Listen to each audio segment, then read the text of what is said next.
Hello dear students, once again welcome back to you all in your channel AR Foundation where we start from foundation level to the top level।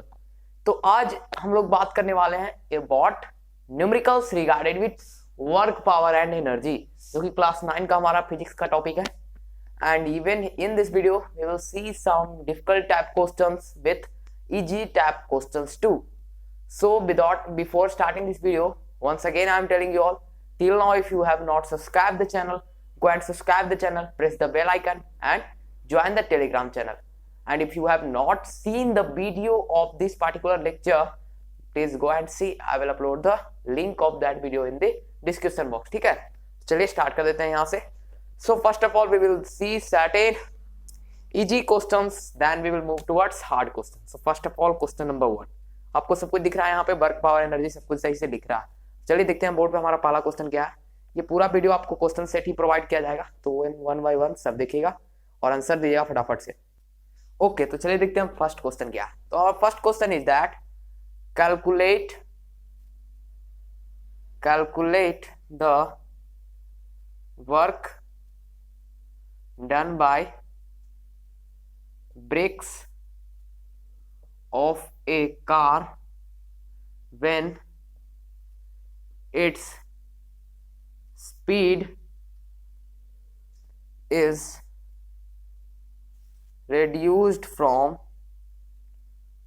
30 meter per second to 10 meter per second of weight 100 kg। चलिए हमारा board पे पहला question आपको दिख गया students. So here we can see calculate the work done by the brakes of a car when its speed is reduced from 30 meter per second to 10 meter per second of weight 100 kg। तो यहां पर हमें निकालना है work done. तो आपको ये याद होगा, आई told you in the lecture only the formula of finding work done. ठीक है, ये मार्कर का रेड मार्कर दिख रहा है आपको अच्छी तरह से? Okay, you can manage. So let's solve this question. तो फटाफट से बताओ क्या होगा।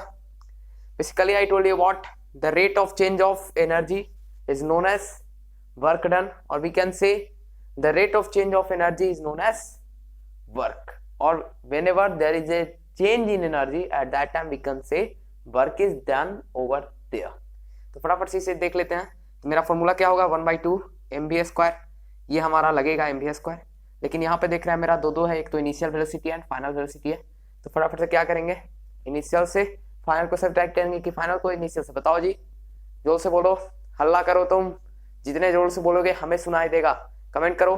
तो फटाफट से हमारा फॉर्मूला लग गया है 1/v square minus 1/2 mu square. जब इसे सोल्व करते हैं तो हम लोग को क्या मिलेगा, आंसर देखते हैं।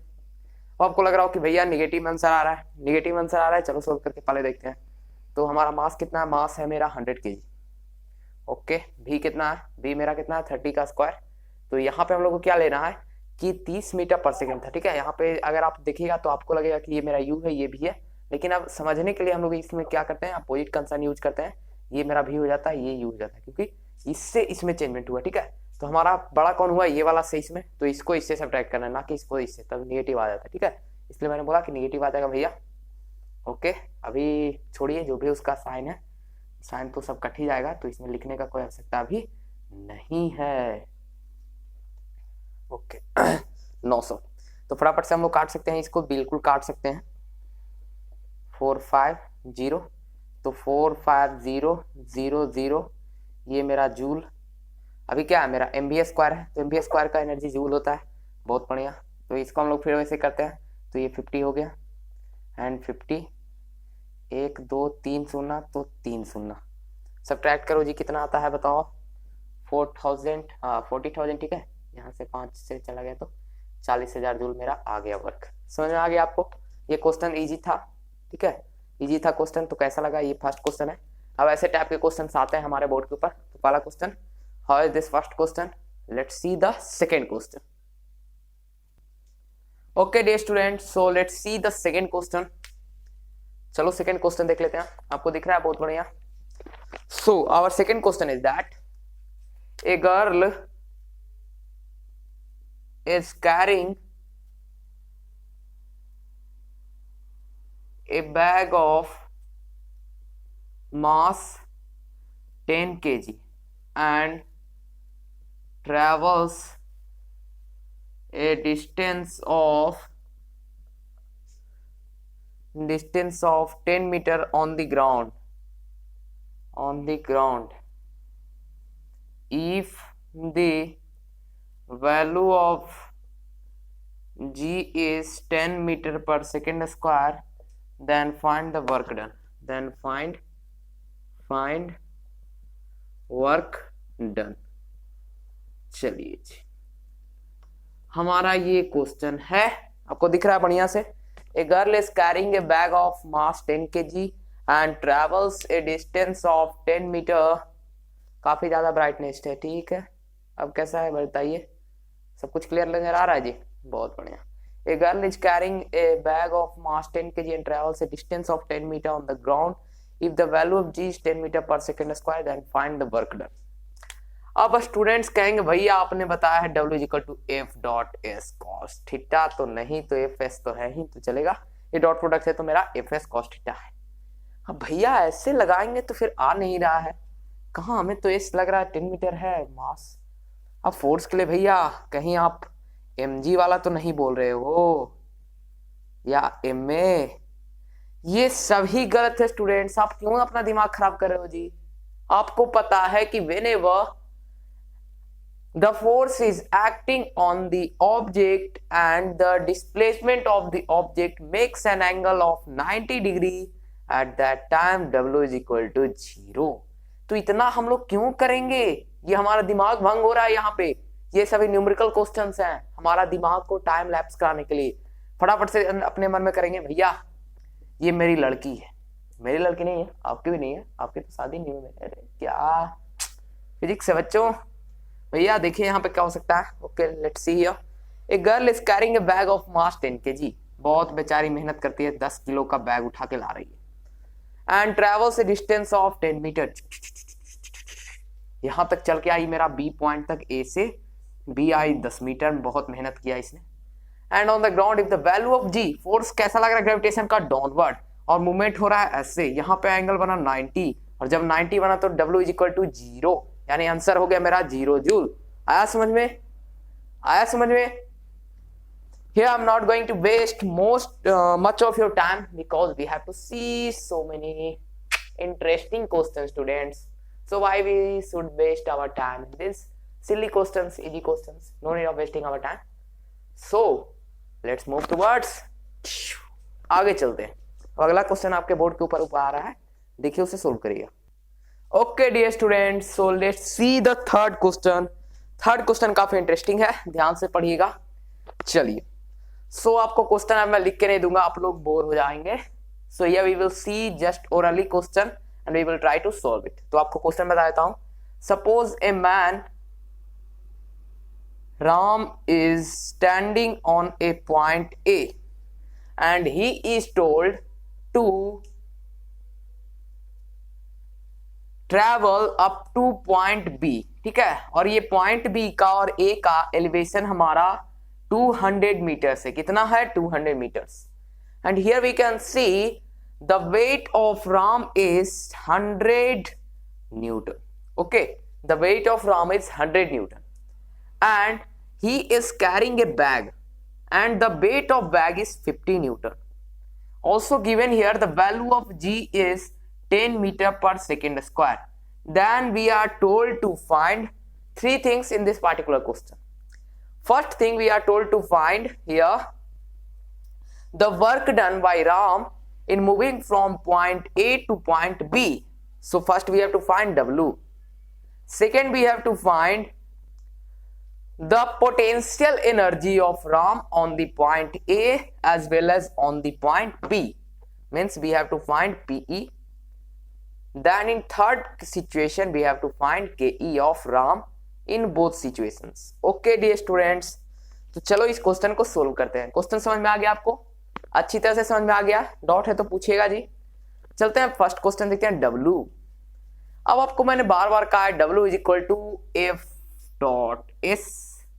अगर मेरा ऑब्लिक्वली फोर्स और डिस्प्लेसमेंट का रिलेशनशिप हो रहा है, means that whenever we are applying a force on the object and the object is moving in such a way that there is an angle between the force and the displacement. At that time we have to use f dot s cos theta, but in general language we are using f into s, मतलब कि force into displacement. तो work निकालना है जी, और force हमें दिख रहा है एक जगह 100 न्यूटन एक जगह 50 न्यूटन, तो कुछ भी तो नहीं है बच्चों। Is there anything hard in this question? No, just it is totally based on our personal case, our personal concept guys, we can solve it easily. तो मेरा बताओ एफ कितना हो जाएगा? टोटल एफ हम लोग निकाल लेंगे, नेट एफ, तो 100n plus 50n, we will get here what 150n। अब आपका दिमाग को डाइवर्ट करने के लिए यहाँ पे g का वैल्यू दिया हुआ है, g is equal to 10 metre per second square. There is no any use of here in first case w निकालने के लिए, क्योंकि w हमारा फटाफट से फोर्स है, तो उसे क्यों लगाए हम m में, क्योंकि वेट दिया हुआ है ना जी। फोर्स और मास और वेट में बहुत अंतर है, आपको पता है। Then why are you wasting your time? No problem, फटाफट से 150n आ गया। अब हम लोग को पता है डिस्प्लेसमेंट, तो हमें दिख रहा है ये 200 मीटर कवर अप करता है, तो 150 into 200 metre. So finally we will get here what 15 दूनी 30, 30 भैया 1 2 3, तो 1 2 3 लगा के जूल बोल दिया मेरा answer. So finally we got here W is equal to 30,000 joule. W आ गया है भैया। Now we have to find PE। अब आपको मैंने बताया कि ए पॉइंट पे क्या है, 0 इसका दिया हुआ है PE, और हमसे पूछ रहा है कि बी पॉइंट पे क्या होगा। Here given PE at point A is 0 joule, then we are told to find PE at इस हाइट पे। तो फटाफट से भैया वही आंसर होगा, वही चीज करेंगे हम लोग। आंसर क्या होगा देखते हैं। सो P is equal to mgh। अब mg का वैल्यू भैया हमको पता है, क्या पता है बोलिए? mg का वैल्यू हमें पता है, डायरेक्ट न्यूटन के केस में हमारा सिंपली आंसर रख दिया है उसने, तो हम लोग अपना मेहनत क्यों करें? नहीं करेंगे? करेंगे कि नहीं बताइए? करेंगे। कैसे करेंगे चलो ये बता देता हूं। अब आते हैं अपने कंसेप्ट के ऊपर। हमसे पूछ रहा है कि PE ऑफ राम और चेंज, या फिर ऐसे इसको कैसे कहें कि हमें दिया हुआ है ए पर इसका 0 जूल है, और हमें बोल रहा है कि इसका पोटेंशियल एनर्जी क्या होगा बी पॉइंट पे। अब ये क्वेश्चन में हम लोग एक सिंपल टर्म लगा सकते हैं, सिंपल थ्योरी लगा सकते हैं, और फटाफट से बन जाएगा। अब mgh हमको पता है PE इज इक्वल टू होता है, और स्टूडेंट सोच रहे हैं अगर हम m लेते हैं g लेते हैं तो 100 न्यूटन या 150। अब स्टूडेंट्स जब हम लोग चेंज करें अपना पोजीशन, तो हम लोग को टोटल नेट फोर्स कंसर्न करने की आवश्यकता नहीं है, बल्कि सिंपली हम लोग अपने फोर्स अपने वेट को ले सकते हैं और आंसर को ला सकते हैं। कितना आंसर आएगा जी बोलिए? आएगा मेरा इतना। mg कितना होता है बताइए? mg मेरा 100 न्यूटन, 100 न्यूटन इंटू 200, इतना आंसर बोलो 20,000 जूल। अब अंतर दोनों में नजर आया आपको? एक में हम लोग कंसर्न कर रहे हैं बैग का वेट, लेकिन सेकेंड वाले में हम लोग क्या कंसर्न करना है? Only our wait.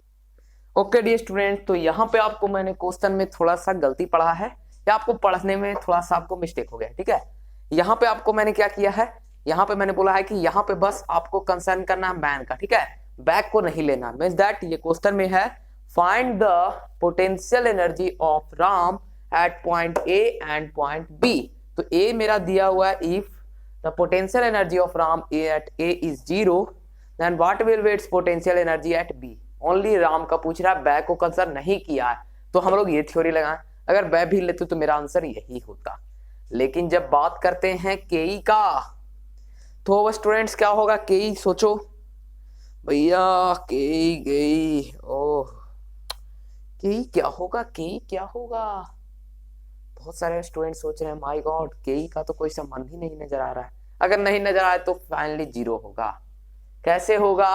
क्योंकि ये ऑब्जेक्ट फिक्स्ड है यहाँ पर, अगेन यहाँ पे ये फिक्स्ड हो गया। अगर हम लोग यहाँ पे वेलोसिटी निकाल लें तो मेरा क्या हो जाएगा? We can find out our KE. तो ये थर्ड कंसेप्चुअल माइंड पे बेस्ड है, जिसे हम लोग टाइम पास नहीं करेंगे, बल्कि ये मैंने एडिशनल ऐड किया इस क्वेश्चन में। तो आपको ये फाइंड आउट करना है 0 अगर यहाँ पे है तो यहाँ पे क्या होगा, अगर यहाँ पे 0 है क्योंकि फाइनली स्टॉप हो गया तो यहाँ पे क्या होगा, ठीक है। ये दोनों क्वेश्चन में आपका होमवर्क की तरह इसको लिख लो कि यहाँ पे हमें के ई फाइंड आउट करना है। अगर के ई फाइंड आउट नहीं हो रहा है तो कमेंट करो, उसके लिए मैं आपको डायरेक्ट आपको कमेंट के थ्रू ही सोल्व करके दूंगा। अब चलते हैं अगला क्वेश्चन में जो हमारा 4th नंबर है। Okay dear students, up to here we solved many easier questions. Students तो कह रहे होंगे मैं तो फिजिक्स का माहिर हूं, क्या क्वेश्चन मेरे सामने है। अब देखो आपके बोर्ड के ऊपर ऐसा क्वेश्चन आने वाला है जिसमें आपका माइंड हिलने वाला है। अगर आपको लग रहा था कि मैं बहुत इंटेलिजेंट हूं, चलो देख लेते हैं अपना क्वेश्चन। ये एक्चुअली आपका बेस क्वेश्चन है या मेन क्वेश्चन है।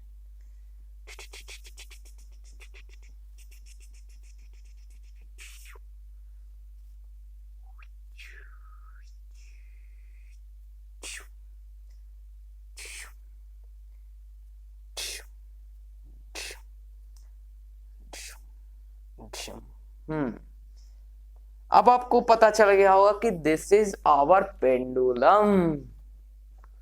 पेंडुलम बेस्ड क्वेश्चंस काफी इंपॉर्टेंट होते हैं हायर स्टडीज में। क्लास 11th में जाइएगा तो आपको बहुत सारे ऐसे क्वेश्चन मिलेंगे। क्लास 9 में ही आपको जब साउंड पढ़ाऊंगा तो आपको टाइम पीरियड निकालने के लिए ये वाला क्वेश्चन काफी इंपॉर्टेंट हो जाता है। इस एंगल को अभी हम लोग कुछ नहीं मानते हैं 9 में, अभी आप इसे थीटा मान के चलते हैं, एंगल ऑफ एलिवेशन थीटा। इसके ऊपर एक चैप्टर बेस्ड है हमारा सिंपल पेंडुलम, ठीक है।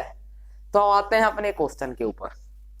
हमारा क्वेश्चन क्या बोल रहा है कि find the speed of the knob A, knob B. देखिए ए जो है इसका मेन पोजीशन है या कहिए सेंट्रल पोजीशन है, ठीक है, इस नोब का।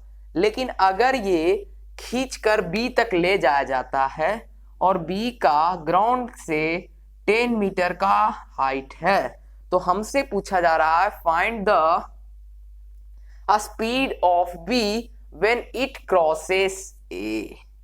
यानी अगर हम लोग खींचकर उसे छोड़ दें तो कितना स्पीड के साथ भागेगा, यही मेरा क्वेश्चन है।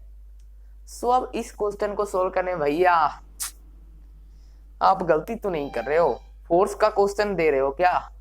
मोशन का क्वेश्चन दे रहे हो क्या? नहीं students, I am giving you all the question of work, power and energy. अब तो मेरा दिमाग काम नहीं कर रहा है, कैसे बनेगा?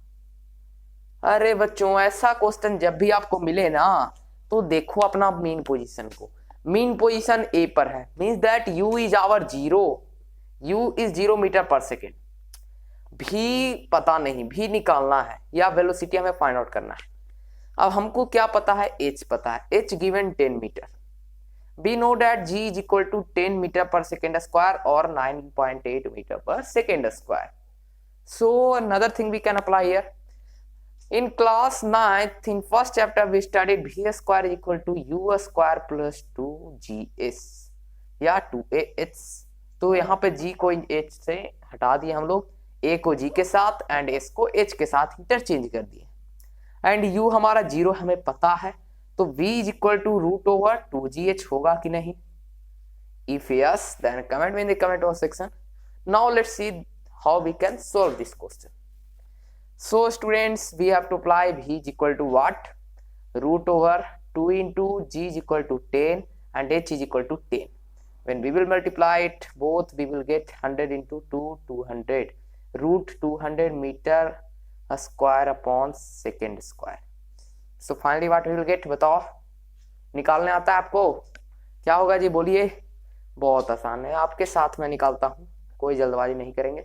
तो इसे 2 into 5 लिख देते हैं। सिमिलरली 2 into 5 हमारा 2 2 हो गया, तो 2 2 4 यानी 2 हो गया। रूट में अभी मेरा 2 है अंदर, तो इसे 2 लिख देते हैं। अब मेरे पास 5 5 2 है, तो 5 दूनी 10 रूट 2 मेरा metre per second square answer आ गया। ये थोड़ा मॉडरेट टाइप का क्वेश्चन है। Now we are going to see another question which is going to be somewhat interesting. So let's see our another question. Okay dear students, so before starting our next question, आपको मैंने एक first में question का solution दिया था, आपको याद है? क्वेश्चन नंबर 1 जो आपका था वो मैंने आपको बताया है 1/2 mv square minus 1/2 mvu square. तो आपको मैंने जो बोला आप समझ नहीं पाए या हमारा आंसर गलती आ रहा था ऐसा आपको लग रहा था, देखिए मैं समझाता हूं। वहां पे मैंने क्या किया, आपको बताया कि हम लोग को u उल्टा लेना है v के, लेकिन रियलिटी में अभी आपको समझा देता हूं। एक्चुअली स्टूडेंट्स देखो, मेरा ये माइनस आ रहा है, पूरा वही सॉल्यूशन है, -1500 जूल। अब माइनस क्या डोनेट करता है, आपको पता है, whenever there is minus in work done at that time, इस साइड अगर मेरा फोर्स लग रहा है तो इस साइड मोशन हो रहा है, और इसी कारण यहाँ पे माइनस लगा है, लेकिन रियलिटी में ये 15,000 जूल हो जाएगा। समझ में आ गया? क्योंकि आपको डॉट आ रहा था, मुझे लग रहा था आपको डॉट हो जाएगा, इसलिए मैंने यहाँ पे बता दिया। अब अगला क्वेश्चन देखते हैं जो कि काफी इंटरेस्टिंग है आपके लिए। As I told you, let's see our next question. Okay, the sixth है, सेवेंथ है, जो भी है। अब यहाँ पर जो दो क्वेश्चन मैं आपको देने वाला हूँ, these two questions are interrelated with each other and very very important questions I am going to provide you। ये दोनों क्वेश्चन जो लास्ट में आपको, चलो 7 है तो 7 और 8 है, ये दो क्वेश्चन में आपको मिसअंडरस्टैंडिंग होगा, कंफ्यूजन आएगा, लेकिन रियल में जो ये पूरा वीडियो बनाने का मेरा मकसद है यही दोनों क्वेश्चन के ऊपर है। तो पहले 7th नंबर को देख लेते हैं। चलो 7th नंबर का आपको लिए पहले डायग्राम बना देता हूं। Here given that a box is kept at a distance of 2 meter from the bottom, ठीक है, 2 मीटर है, and it is pulled with a force of 40 Newton. 40 Newton force के साथ ये नीचे खींचा जा रहा है, ठीक है। आपको सही से पूरा दिख रहा है जी, बताते जाइएगा। और यहां पे क्या बताया जा रहा है कि this particular box makes an angle of 30 degree with the horizontal. यहां पे 30 डिग्री इसका एंगल बनाता है। तो हमसे क्या पूछा गया है, find the work done in this case. Question समझ में आपको आ गया जी? क्वेश्चन अगर समझ नहीं आया तो पूरा क्वेश्चन आपसे नहीं बनने वाला, ठीक है। पहले आपको बता देता हूं क्वेश्चन क्या बोलता है। देखो क्वेश्चन में क्या है, एक बॉक्स रखा हुआ है, वहां पे आपको बॉक्स दिख रहा है, अपना बॉक्स, और बॉक्स के पास क्या दिया हुआ है, बॉक्स के पास मेरा दो चीज दिया हुआ है, फटाफट से जो लिखा हुआ है पहले बता देता हूं। तो पहला बॉक्स को 40 न्यूटन फोर्स के साथ डाउनवर्ड खींचा जा रहा है या स्लाइड कर रहा है। ये जो क्वेश्चन है ये सभी आपको कहां से मैं देता हूं, basically different types of book से देता हूं, आपके लिए निकाल के रखता हूं जो आपको जानना चाहिए। Basically I am using so many books, you can take either. एक क्वेश्चन था which book we have to use for numericals. So for numericals I always tell you you have to go through AR foundation book और IIT foundation book, ठीक है। ये दोनों book काफी important है। और नजर अगर चाहिए तो स्टालिन मल्होत्रा का बुक लो, जो कि काफी एसेंशियल है आप लोग के लिए। तो चलो इस क्वेश्चन को सोल्व करते हैं। फटाफट से हमें क्या पता चल गया, बॉक्स है, बॉक्स ए पोजीशन पे रखा हुआ है, हमें बी पे लाना है। चलो ये भी बता देता हूँ, ए से बी लाना है। ये 2 मीटर इसको डिस्टेंस ट्रेवल करना है, and it makes an angle 30 degree with the horizontal. Then find the work done. W is equal to what? Students, whenever you see a question like this, you should not get depressed। वैसे depression में मत जाना, थोड़ा thinking, अपना experience को बढ़ाना। आपको पता है अभी तक W is equal to क्या क्या होता है। पहला तो F डॉट S होता है, फिर होता है change in energy, change in kinetic energy या जो भी एनर्जी कहो, यही दोनों हम लोग वर्क पढ़ते आए। तो ये तो कभी पॉसिबल नहीं है यहाँ पे, तो हमारा लगेगा कौन। सो आपका आंसर आ गया हमारा F डॉट एस लगेगा। अब F डॉट एस कैसे लगेगा भैया, हमें पता है F, तो F हमारा पता है हमें, कोई बात नहीं, 40 न्यूटन। आपने हमें डिस्प्लेसमेंट भी दे रखा है 2 मीटर। अब हमें कॉस थीटा लगाना है, कॉस थीटा का एंगल 30 डिग्री है। कौन सा, यहीं पे स्टूडेंट्स गलती करते हैं। आप लोग क्या करिएगा, cos 30 ले लीजिएगा, ऐसे cos 30, और आंसर आपका नहीं आएगा, बिल्कुल गलत हो जाता है। तो अब आपको अपना थिंकिंग स्किल को यूज करना है। When I was explaining you all about the portion regarded with F dot S cos theta, आपको कुछ याद है मैंने क्या बताया था कि whenever the force and the displacement is making an angle with each other, at that time we go through this formula F dot S cos theta।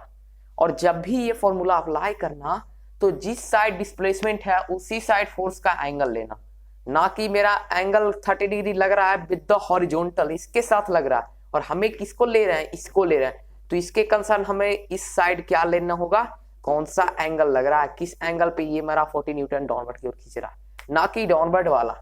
ये मेरा अगर ग्रेविटेशनल पूछता तो आपको ये अप्लाई करने में कोई हर्ज नहीं थी, 30 डिग्री लेके आप आंसर ले आते। लेकिन पूछ कौन रहा है, इधर स्लाइड कर रहा है ऐसे। अगर इसे मैं राइट एंगल ट्रायंगल बनाऊं तो ये मेरा क्या हो जाता है, ये मेरा बेस हो जाता है, ये मेरा परपेंडिकुलर होता है, ये हाइपोटेनस होता है। तो which the hypotenuse the box is pulled downward and whenever, जब भी ऐसा होगा तो ये मेरा 30, तो ये मेरा क्या हो जाएगा, ये भी 30 और ये मेरा क्या हो जाएगा 60। ये आपस में कितना डिग्री एंगल बनाता है 90। तो हम लोग यहाँ पे क्या अप्लाई करेंगे, cos 30 नहीं करके cos 60। cos 60 आया, क्लियर हो गया आपको, क्लियर हो गया कैसे 60 आया। कोई पूछे तो बताना है कि भैया 30 डिग्री लग रहा है with the horizontal but our force is pulling the object towards the hypotenuse. तो हाइपोटेनस के लिए हम 30 डिग्री क्यों लगाए, ये तो मेरा हॉरिजॉन्टल के साथ लग रहा है। तो इसके लिए हम लोग को पता है कि ये टोटल 90 डिग्री बनाता है, तो 30 डिग्री यहाँ पे हो गया, तो ये बचा मेरा 60 डिग्री। क्लियर हो गया, कोई डाउट है? अब नहीं है तो फटाफट से 60 cos 60 का वैल्यू कितना होता है भैया, हमको तो याद नहीं है, ओ भूल गए। आपको मैंने टेबल बताया है साइन का उल्टा कोस, साइन 0 0 तो इधर कोस 90 0 होता है, यही तो मैंने पहले बताया है। क्या बच्चों ऐसे करोगे बताओ? तो 14 into 2 into 1/2, 2 cancel, 40 joule our answer. Check कर लेते हैं कहीं पे मिस्टेक, कोई मिस्टेक नहीं, बहुत बढ़िया। अब देखते हैं अगला क्वेश्चन जो मेरे सामने आ रहा है। आपको इस क्वेश्चन को रेज नहीं करूंगा, नहीं तो आप लोग कंफ्यूजन आ जाएगा। ये क्वेश्चन सेम रहने देता हूं, बस इसका सॉल्यूशन ही रेज कर देता हूं। अब आपको फिगर समझना है, फिगर में आलतू फालतू चीज मैंने बताया जो इसे रेज करता हूँ हाइपोटेनस समझाने के लिए। अब यही फिगर आपको जस्ट अपोजिट दिखाई देगा, मतलब कि ये ऊपर से नीचे आ रहा था, अब ये नीचे से ऊपर खींचेगा। अब देखते हैं आप लोग कैसे समझते हो, कैसे सोल्व करते हो। ठीक है, देखते हैं क्वेश्चन।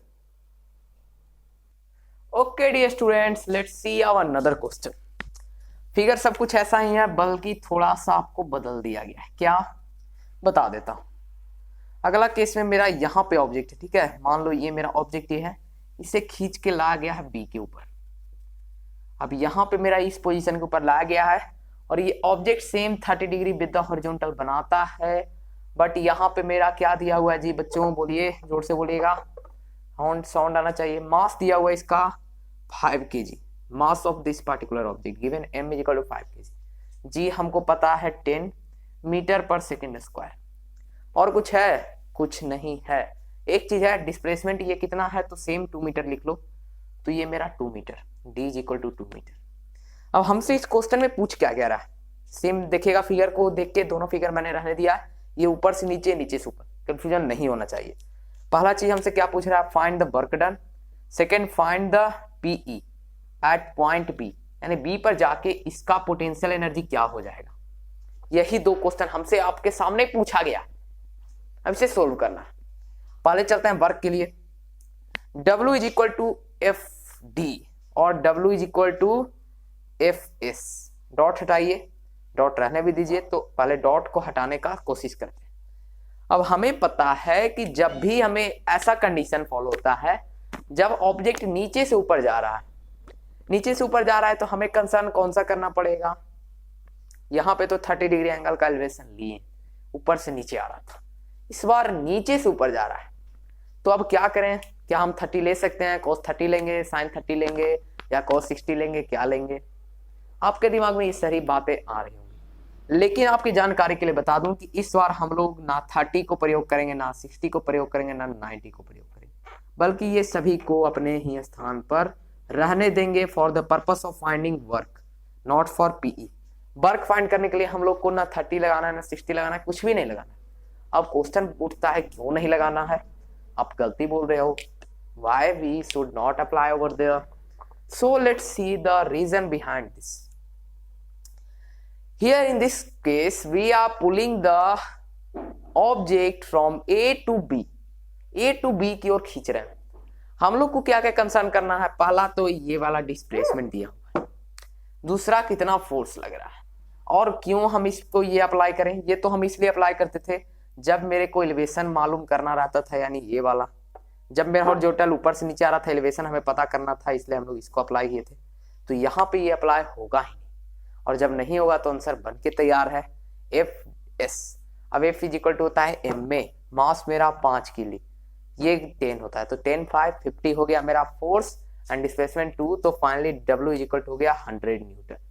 कोई डाउट है जी? आपको सिंपली बताता हूँ, ये नीचे से ऊपर नहीं जाके ऊपर से नीचे आ रहा है, ऊपर से नीचे। तो ऊपर से नीचे के लिए हम लोग को कंसर्न करना पड़ रहा है विद द एंगल, ये वाला, ये 30 बना रहा है तो ये 60, हम लोग का फोर्स इस साइड लग रहा है, ये इस साइड लग रहा है, बट यहाँ पे क्या हो रहा है, मेरा फोर्स इस साइड लग रहा है, मूवमेंट भी इस साइड लग रहा है, यानी दोनों एक साइड है। तो ऑब्लिक क्यों हम ले, ऑब्लिक कब लिया जाता है, जब एंगल होता है। यहाँ पे क्या हो रहा है, देखो फोर्स डाउनवर्ड की ओर मेरा, और एंगल कहाँ पे लग रहा है, ऐसे लग रहा है। समझ में आ रहा है जी? नहीं समझ में आ रहा है? देखो 40 न्यूटन के साथ नीचे खींच रहा है, मेरा ग्रेविटेशनल फोर्स भी डाउनवर्ड की ओर लग रहा है कि नहीं। और हम लोग एक चीज क्या देख सकते हैं कि यहाँ पे क्या हो रहा है, बताइए जी। बार बार कहता हूँ, दिमाग आप लोग खराब कर सकते हो। ये मेरा हॉरिजॉन्टल है, यानी बेस है, यहाँ पे मेरा ग्रेविटेशनल फोर्स डाउनवर्ड की ओर लग रहा है, मेरा 40 न्यूटन भी किस साइड लग रहा है, 40 न्यूटन भी डाउनवर्ड की ओर लग रहा है। बट जो हमारा डिस्प्लेसमेंट हो रहा है, यानी ऑब्जेक्ट का जो मूवमेंट हो रहा है, वो किस एंगल के साथ कहाँ पे हो रहा है, तो बेसिकली आप कहिएगा इस साइड हो रहा है, ऐसे हो रहा है। तो इसी कारण से हम लोग वहां पे ग्रेविटेशनल फोर्स को अवॉइड करने के लिए 60 को इधर हो जाता है, ये 30 हो जाता है। ठीक है, डाउट है? अब तो नहीं होना चाहिए यार, कितना डाउट होगा बताओ।